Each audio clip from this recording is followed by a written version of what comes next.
I had found Boris Dime's ship.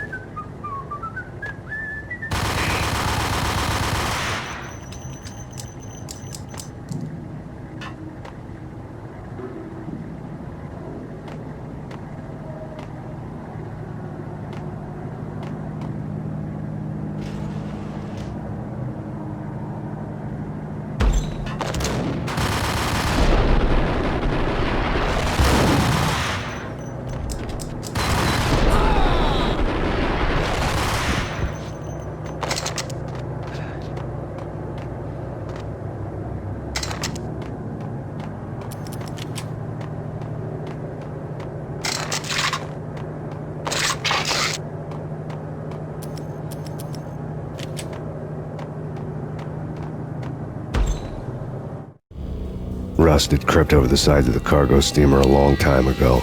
Boris Dime would be on board. I'd have to smoke half of his crew to even get near the gangplank. The guns were probably being kept in the hold, buried amidst the rats and oily water.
Angie, tell me, how much did Dime cost you?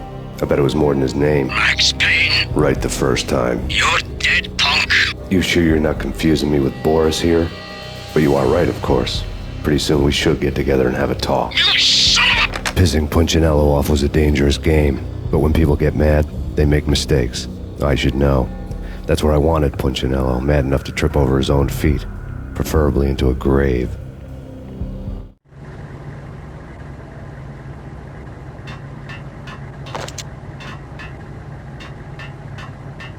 Dime! Dime!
how to handle yourself. Anybody who says different is calling me a liar. Glad to meet you here. Collect all the guns and ammo you want. Meet me on the bridge afterwards.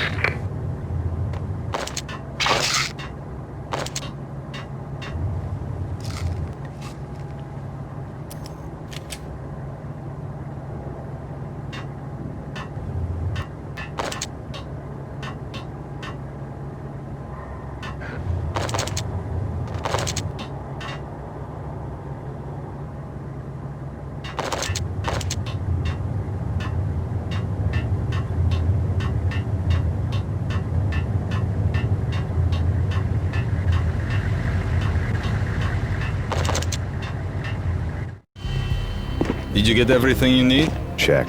I owe you. Anything you need. This is my solo. When I'm through, Punchinello won't be anybody's problem anymore. Clear as vodka. But anytime you get between a rock and a hard place, just whistle.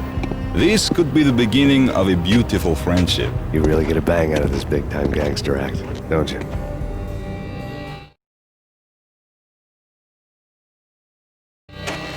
Even with all this firepower, I figured I couldn't get to Punchinello at his manor. I could only hope that he wouldn't pass a chance to hear me beg, to see he's won. This is Max Payne. I want to cut a deal. Payne, you're a dead man. That's what everybody keeps telling me. I got your ship and her cargo. I want to meet. No pain, no gain. Capiche? You know my restaurant? Yeah, I know it. 1 hour. Punchinello's restaurant had seen better days. Snow was falling like ashes from post-apocalyptic skies, but that was outside. Things would soon get hot in the Don's restaurant. I knew it was a long shot, Angelo Punchinello actually showing up, but there was no crime in hoping.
Punchinello was burning to get me. The feeling was mutual. He was trying to put out my flames with gasoline.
The mobsters have been guarding a real treasure.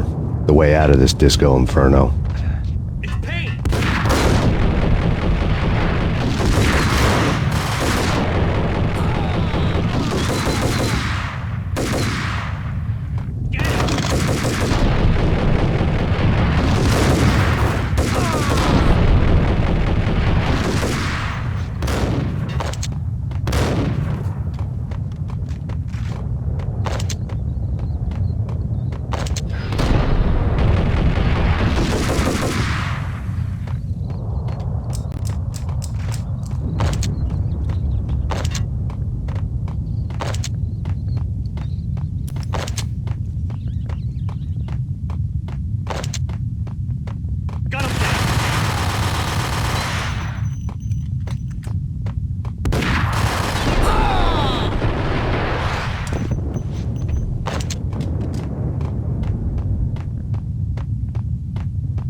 Vlad had seen my smoke signals. The Mercedes was revving to go, almost drowning out the banshee wail of the sirens. You coming? We'll drop you off at the Punchinello Manor. Sounds good to me. When this is over, look me up. I could use a professional like you. I'll keep that in mind.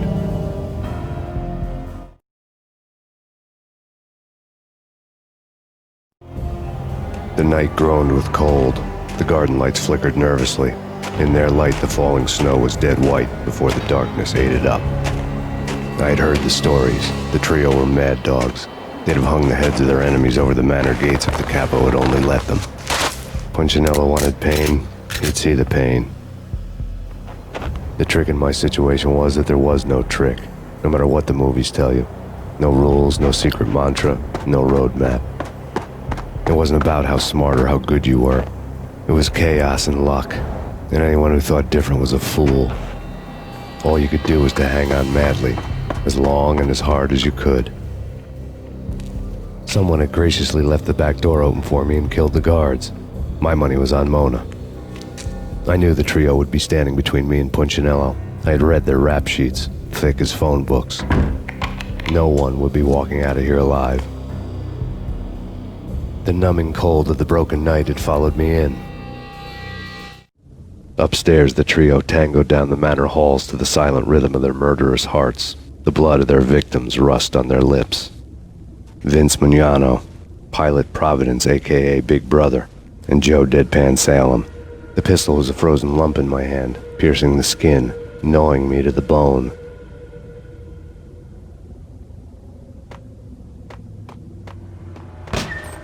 In death, the thug had been promoted to messenger. Someone hadn't enjoyed the Don's hospitality. Someone with a flair for the dramatic. Someone who had let herself out of a locked cell and past a couple of armed guards. My thoughts were on Mona again. I could only hope she was a good enough gambler to walk away while she was still winning, before she'd run into the trio.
It didn't take me long to run into the trio.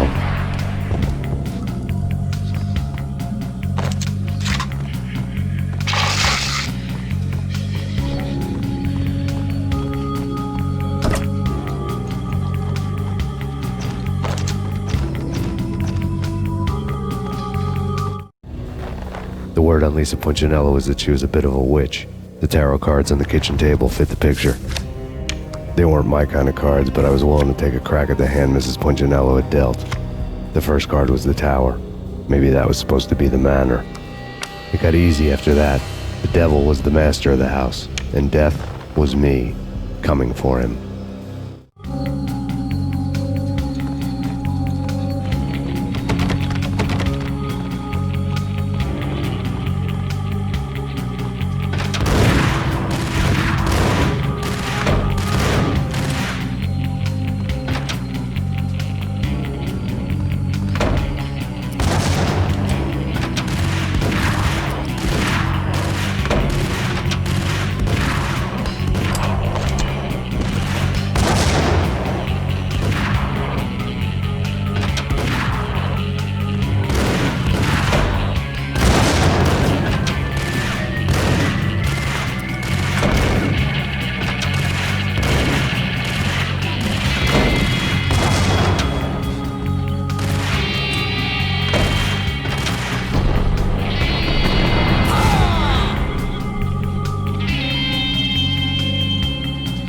One down, two to go.